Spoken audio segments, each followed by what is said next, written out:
क्या आपने कभी सोचा है कि एक पाकिस्तानी लड़की जो शलवार कमीज पहनकर पोर्न इंडस्ट्री में कदम रखे दुनिया को कैसे हैरान कुन पैगाम दे सकती है। आज की वीडियो में हम नादिया अली की कहानी पर बात करेंगे, जो पैसे की लालच में अपनी रवायात, मजहब और मुल्क का नाम बदनाम करने पर मजबूर हो गई। डबल आर के मोजिज दोस्तों, मैं हूँ रिजवान रजी और आप देखने और सुनने वालों को अस्सलाम वालेकुम। ये वीडियो काफी अहम और मालूमाती है और आपसे गुजारिश है कि इस वीडियो को आखिर तक जरूर देखें।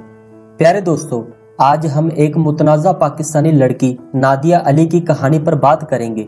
नादिया ने पैसे की लालच में पोर्न इंडस्ट्री में कदम रखा और अपने लिबास यानी शलवार कमीज को भी अपनी बेहुदा वीडियोज में इस्तेमाल किया।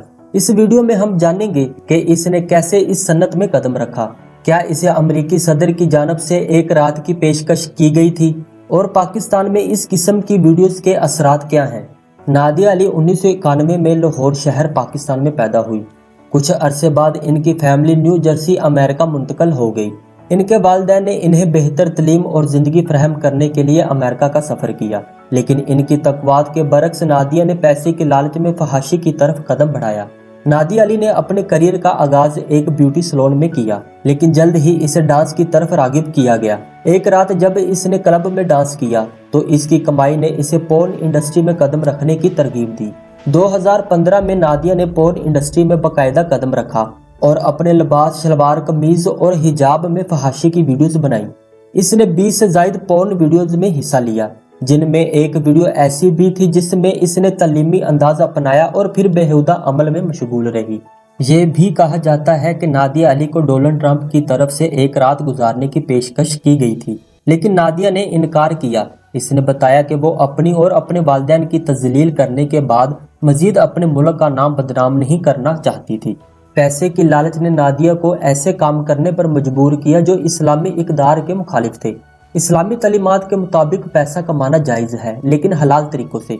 कुरान में कहा गया है, और अपने माल को बातिल के जरिए ना खाओ और ना लोगों के माल को हाकिमों के पास ले जाकर धोखा दो, ताकि तुम्हारे गुनाह मालूम हो और तुम जान लो। नादिया अली की फहाशी की वीडियोज़ ने पाकिस्तानी मुआशरे में शदीद तनकीद का सामना किया। इनकी मुआफ़ी के बावजूद इन पर पाकिस्तान में दाखिले की पाबंदी आयद कर दी गई और इनकी फैमिली ने भी इन्हें मुस्तरद कर दिया।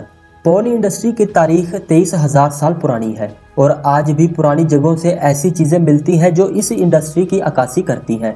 वीडियो टेक्नोलॉजी का आगाज़ 1876 में हुआ और इसके बाद पोर्न इंडस्ट्री ने भी तरक्की की।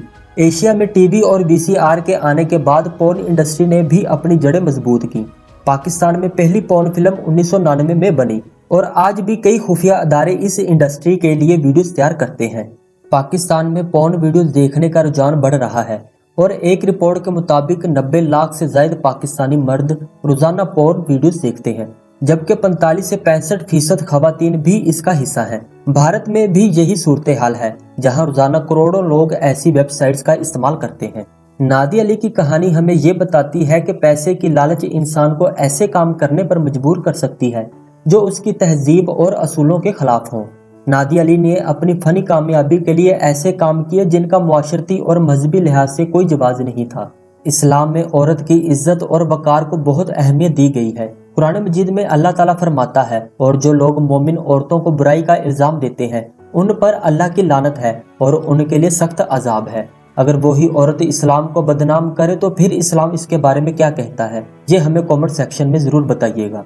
नादिया अली का कहना है कि वो अपने काम के जरिए खवातीन को खुद मुख्तियारी और आज़ादी का पैगाम देना चाहती हैं। इनका मानना है कि हर औरत को अपने जिस्म के बारे में फैसले करने का हक होना चाहिए, लेकिन इनके इस नुक्ता नज़र को बहुत से लोगों ने मुस्तरद कर दिया और कहा कि ये आज़ादी दरअसल गुलामी है। ये भी कहा जाता है कि नादिया अली ने जानबूझकर अपने लिबास का इस्तेमाल किया ताकि वो अपनी वीडियोस को एक मुनफरद पहचान दे सके, लेकिन क्या ये पहचान वाकई मुस्बत है? ये सवाल आज भी बहुत से लोगों के जहनों में मौजूद है। इस्लाम में लिबास की हया और पर्दे की अहमियत वाज़िया है। हदीस में आता है कि जो औरत लिबास पहनने के बावजूद नंगी हो वो जन्नत की खुशबू भी नहीं सूंघेगी। नादिया अली के काम ने न सिर्फ उनकी ज़ाती ज़िंदगी को मुतासर किया बल्कि इनके ख़ानदान और मुआशरे पर भी गहरा असर डाला। इनके इस अमल ने मशरकी खवातीन के लिए एक नया चैलेंज पैदा किया है, क्योंकि वो एक ऐसी इंडस्ट्री में काम कर रही थी जहां खवातीन को उनके जिस्म की बुनियाद पर परखा जाता है, ना कि उनकी सलाहियतों की बुनियाद पर।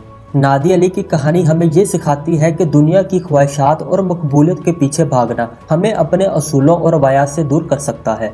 हमें अपनी शनाख्त और रवायात को बरकरार रखते हुए ज़िंदगी गुजारनी चाहिए ताकि हम अपनी और अपने मुआशरे की इज्जत और वक़ार को बरकरार रख सकें। नादिया अली ने अपने फहाशी के करियर के जरिए न सिर्फ अपने मजहब बल्कि अपने मुल्क को भी बदनाम किया। इसके बेहुदा काम और इसकी माफ़ी के बावजूद बहुत से लोग सवाल उठाते हैं कि क्या इसकी माफ़ी वाकई काबिल कबूल है। क्या एक शख्स अपनी पूरी जिंदगी में किए गए गलत कामों को एक माफ़ी से साफ कर सकता है? पूरी कौम की इज्जत को दांव पर लगाकर माफ़ी मांगने का क्या कोई असर होता है? क्या हमारे मुआशरती और मजहबी असूल ऐसे गुनाहों को माफ़ करने की इजाज़त देते हैं? आपके ख्याल में नादिया अली की माफ़ी वाकई काबिल कबूल है या इसके किए गए गुनाह इतने संगीन है कि इन्हें माफ़ नहीं किया जा सकता? अपनी राय कमेंट्स में ज़रूर शेयर करें। मैं आपको मिलूंगा एक और इंटरेस्टिंग वीडियो में। तब तक के लिए अपना बहुत सा ख्याल रखें। Thanks for watching this video. Allah हाफिज़।